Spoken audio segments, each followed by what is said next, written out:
ജഗദീപ് ധൻകർ ഉപരാഷ്ട്രപതി സ്ഥാനം രാജിവെച്ചതിന് പിന്നിൽ രാഷ്ട്രപതി മോഹമാണെന്ന് റിപ്പോർട്ടുകൾ പറയുന്നു. അടുത്ത രാഷ്ട്രപതിയായി തന്നെ പരിഗണിക്കണമെന്ന് അദ്ദേഹത്തിന്റെ ആവശ്യം ബി.ജെ.പി. നേതൃത്വം നിരാകരിച്ചതാണ് പ്രകോപനത്തിന് കാരണമെന്ന് വാർത്തകളുണ്ട്. ബി.ജെ.പി. നേതാക്കൾ തന്നെയാണ് ധൻകറിന്റെ രാഷ്ട്രപതി മോഹത്തെക്കുറിച്ച് വെളിപ്പെടുത്തിയതെന്നും റിപ്പോർട്ടുകൾ പറയുന്നു.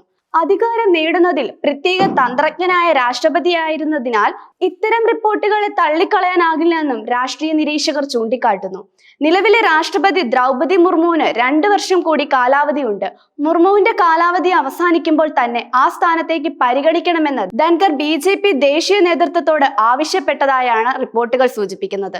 എന്നാൽ ബി.ജെ.പി. നേതാക്കൾ ഇക്കാര്യത്തിൽ യാതൊരു ഉറപ്പും നൽകിയില്ല എന്ന് മാത്രമല്ല, ആ ആഗ്രഹം നടക്കില്ല എന്ന് തുറന്നു പറയുകയും ചെയ്തു.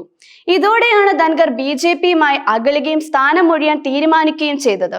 രാജ്യസഭയ്ക്ക് അകത്തും പുറത്തും സർക്കാരിനെയും പാർട്ടിയെയും പിന്തുണച്ച് അതിതീവ്ര നിലപാട് സ്വീകരിച്ച് തന്നെ പാർട്ടി അവഗണിക്കുന്നു എന്ന തോന്നലാണ് ധൻകറിനെ കടുത്ത നിലപാട് സ്വീകരിക്കാൻ പ്രേരിപ്പിച്ചത്.